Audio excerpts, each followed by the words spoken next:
जय हिंद दोस्तों, वंदे मातरम।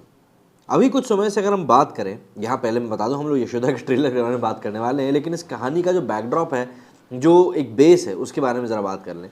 तो हम देख रहे हैं कि भारत में कई सारे सेलिब्रिटीज़ ऐसे हैं बॉलीवुड के जो कि आजकल सरोगेसी की तरफ जा रहे हैं। सरोगेसी को अगर हम लोग हिंदी में सीधे सीधे तौर पर कहें तो किराए की कोख, मतलब किसी और औरत की कोख में आपके बच्चे को बड़ा किया जाएगा और फिर आपको सौंप दिया जाएगा। ये भारत में आजकल एक बड़ा प्रचलन बनता जा रहा है। नयनतारा को भी ऐसे ही बच्चे हुए हैं, उनको लेकर भी काफ़ी ज़्यादा कंट्रोवर्सी हुई थी, हालांकि बाद में सारी चीज़ों को क्लियर कर दिया गया। लेकिन यहाँ पर जो भी बातें सामने निकल कर आ रही हैं, उन बातों से कई लोगों में विरोधाभास भी आ रहा है। और इसी पूरे एक बात को खंगालते हुए मूवी निकल कर सामने आई है समांता रुद्र प्रभु की यशोदा, जो कि काफ़ी ज़्यादा अच्छी निकल कर आई है। इस मूवी की हर कोई तारीफ भी कर रहा है और क्या कुछ बातें हो रही हैं सोशल मीडिया पर, साथ साथ क्या है मूवी का रिव्यू, जान लेते हैं इस वीडियो।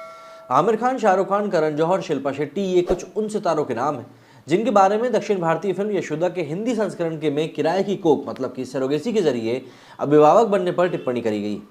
किराए की कोख के जरिए मां बनने का पूरा एक कारोबार भारत के पश्चिमी राज्यों में पनपता जा रहा है। मुंबई के मलाला क्षेत्र में ही गांव देहात से आने वाली ऐसी तमाम महिलाओं का हाल के बरसों तक तांता लगा रहता है। फिल्म यशोदा की कहानी ऐसी महिलाओं के ही केंद्र में रखकर लिखी गई, जिन्हें आर्थिक विपन्नता के कारण अपनी कोख अमीर लोगों को किराए पर देनी होती है और इसके बदले उन्हें लाखों रुपए मिलते हैं। लेकिन ये कहानी सिर्फ सरोगेसी के कारोबार की कहानी नहीं है, ये कहानी उससे कहीं आगे तक जाने की है। फिल्म में एक संवाद है जो शायद महिला सशक्तिकरण की पैरवी करने वालों को अच्छा ना लगे, लेकिन ये बहुत सामयिक है। फिल्म की मुख्य महिला किरदारों में से एक कहती है कि राजा बनने के लिए युद्ध जीतने होते हैं, लेकिन रानी बनने के लिए सिर्फ एक राजा को जीतना होता है। फिल्म यशोदा दो ऐसी महिलाओं की कहानी है जिनके लिए स्त्री सशक्तिकरण के मायने दो अलग अलग विचारधाराओं के निकलते हैं। सौंदर्य प्रतियोगिता में अतिथि बनकर आए मंत्री के सामने देवी देवताओं के चित्रों के सिर्फ सुंदरी होने के तर्क के हिसाब से सौंदर्य प्रतियोगिताओं और सौंदर्य उत्पादों की तरफ पड़ला झुकाने वाली मेडिकल की एक छात्रा अपने पिता से भी 5 साल बड़े उसी मंत्री से इसलिए शादी करने के लिए तैयार हो जाती है क्योंकि उसके पास अथाह संपत्ति है। दूसरी तरफ यशोदा इस्लाम को हर कदम पर जीने की कोशिश करती दिखने वाली गरीब परिवार की एक युवती। बताया जाता है कि वो अपनी छोटी बहन के इलाज के लिए अपनी कोख किराए पर देने को तैयार है। जिस कृत्रिम गर्भधारण केंद्र में वो है, वह देखने में किसी 5 स्टार होटल जैसा लगता है। खिड़कियों से दिखती हरियाली, रेलिंग पर बैठा कबूतर, एक सब कुछ इतना प्यारा लगता है कि पूछिए मत। और फिर यशोदा कबूतर पकड़ने की कोशिश करती है तो पता चलता है कि वो सिर्फ एक छलावा है। बात की तह तक जाने की कोशिश में यशोदा हर उस छलावे का खुलासा करती चलती है जिसे दुनिया को धोखा में रखने के लिए बनाया जा रहा है। नकली गर्भधारण विज्ञान की पिछली सदी की सबसे बड़ी तरक्की रही। इसका ही अगला विस्तार सरोगेसी के तौर पर हुआ। कानून की माने तो कोई दंपति ही सरोगेसी के जरिए अभिभावक बन सकता है, और वो भी तब जब पहले से उसकी कोई संतान ना हो। इसमें छूट के जो नियम है उसके मुताबिक स्वस्थ संतान के माता पिता सरोगेसी से बच्चा हासिल नहीं कर सकते। और इसी क्रम में शायद फिल्म हिंदी सिनेमा के सितारों का जिक्र भी करती है।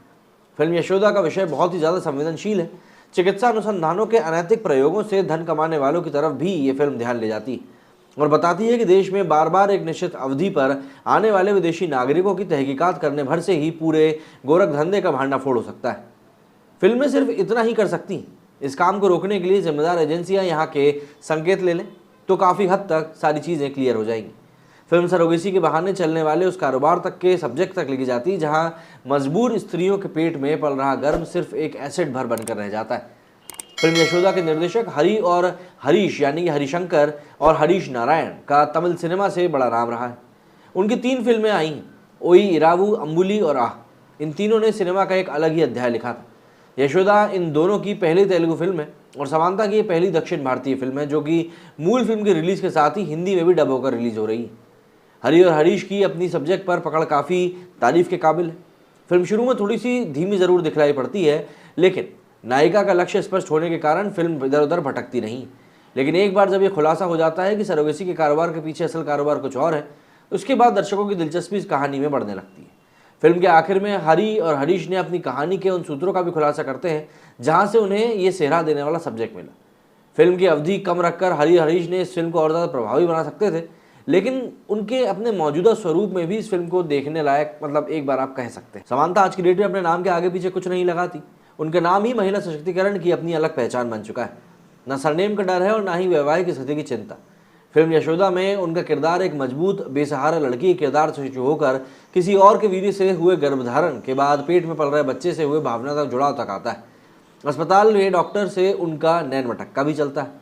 साथी माताओं से शुरुआती नोकझोंक के बाद बना सामंजस्य और अस्पताल की मालकिन से शुरुआती सामंजस्य के बाद होने वाली नोकझोंक, इन सारी अलग अलग कंडीशंस में समांथा ने काफ़ी अच्छा एक्टिंग किया है।